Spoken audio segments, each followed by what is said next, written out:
माजी सैनिकांची निर्घृण हत्या. सातारा जिल्हाधिकारी कार्यालयावर मोर्चा.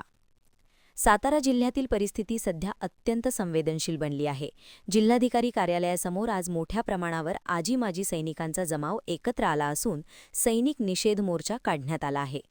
परिसरात तणावपूर्ण वातावरण असून मोठ्या प्रमाणावर पोलीस बंदोबस्त तैनात करण्यात आला आहे. या आंदोलनाची पार्श्वभूमी अत्यंत गंभीर आहे. चितळी गाव, तालुका खटाव येथील माजी सैनिक रणजित निकम यांची धारदार शस्त्राने निर्घृण हत्या करण्यात आली. या घटनेने संपूर्ण जिल्हा हादरला असून माजी सैनिकांमध्ये संतापाची लाट उसळली आहे.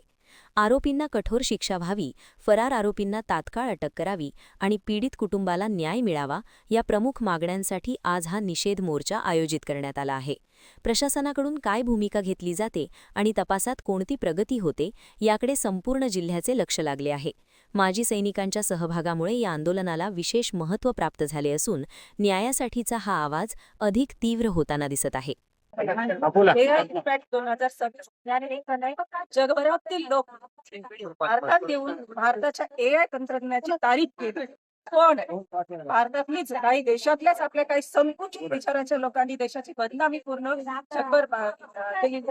त्या लोकांचा या ठिकाणी मी भारतीय जनता पक्षातर्फे या ठिकाणी आम्ही एक विषय चर्चा केला आणि सर्व काँग्रेस पक्षाचा ज्यांनी देशाची बदनामी केली अशा सर्वांसाठी आम्ही निषेध केलेला आहे. भारताचे सन्माननीय पंतप्रधान नरेंद्रजी मोदी साहेब देशभरामध्ये भारताचे नाव लौकिक करत होते.